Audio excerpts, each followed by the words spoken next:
Through the Looking-Glass by Lewis Carroll. Narrated by Renée Raudman.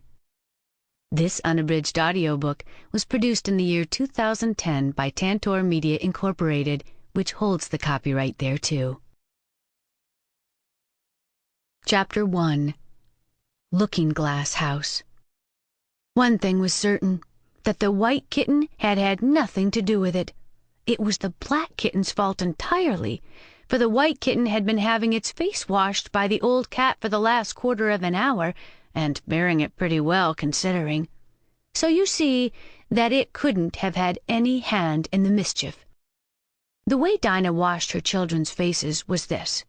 First, she held the poor thing down by its ear with one paw, and then, with the other paw, she rubbed its face all over, the wrong way, beginning at the nose, and just now, as I said, she was hard at work on the white kitten, which was lying quite still and trying to purr, no doubt feeling that it was all meant for its good.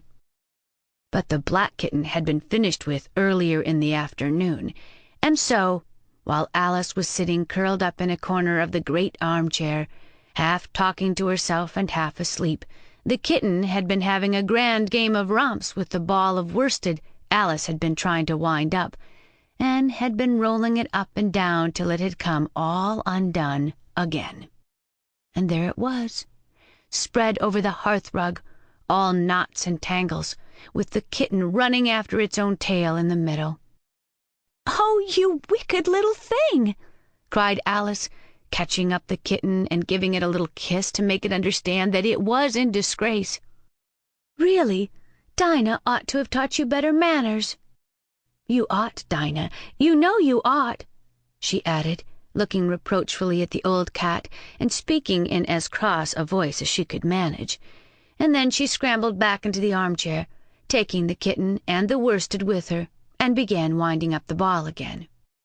But she didn't get on very fast, as she was talking all the time, sometimes to the kitten and sometimes to herself.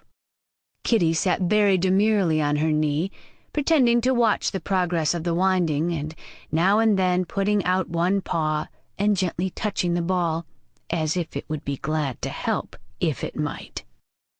"Do you know what tomorrow is, Kitty?" Alice began. "You'd have guessed if you'd been up in the window with me, only Dinah was making you tidy, so you couldn't. I was watching the boys getting in stick for the bonfire, and it wants plenty of sticks, Kitty. Only it got so cold, and it snowed, so they had to leave off." Sample complete. Ready to continue?